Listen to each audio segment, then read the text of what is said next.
आखिर कौन है ये कॉकरोच जनता पार्टी और इसने क्यों पूरा इंटरनेट हिला दिया। इसकी शुरुआत होती है 15 मई को, जब chief justice of India Suryakant एक स्टेटमेंट देते हैं और उसमें अनएम्प्लॉयड यूथ को वो यूजलेस और कॉकरोच से कंपेयर कर देते हैं।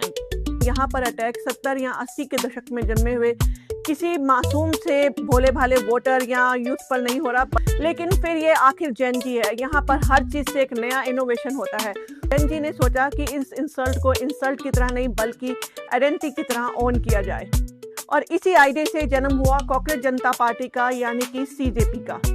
अब सुनिए इस पार्टी का मैनिफेस्टो क्या कहता है। इस पार्टी का मैनिफेस्टो कहता है सीजेपी पावर में आती है तो किसी भी चीफ जस्टिस ऑफ इंडिया को रिटायरमेंट के बाद राज्यसभा की सीट नहीं दी जाएगी। दूसरा पॉइंट कहता है कि अगर कोई भी लिजिट वोट डिलीट होता है तो इसके लिए सीधे तौर पर इलेक्शन कमीशन ऑफ इंडिया को जिम्मेदार ठहराया जाए और उनके ऊपर यूपा का एक्ट लगाया जाए, क्योंकि उनके मुताबिक वोटर्स का वोटिंग राइट छीन लेना टेररिज्म से कम नहीं है।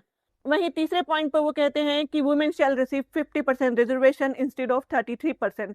नंबर 4 पर यह कहता है कि अंबानी और अडानी के द्वारा जितने भी मीडिया हाउस हैं उन सब की जांच की जाए, उन सब के लाइसेंस तुरंत से कैंसिल किए जाए, ताकि इंडियन मीडिया की फ्रीडम पर उठने वाले सभी क्वेश्चन खत्म किए जा सके और इंडियन मीडिया को पूरी तरह से आज़ाद कराया जा सके।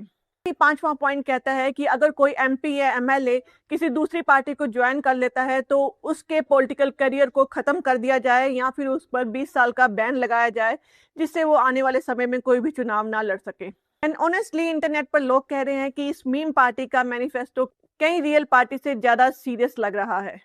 वैसे ये सब फिलहाल जोक है, स्टार है, मीम है, लेकिन हिस्ट्री बताती है कि कभी कभी पब्लिक फ्रस्ट्रेशन मीम से शुरू होती है और रियल पॉलिटिकल कन्वर्सेशन पर पहुंच जाती है।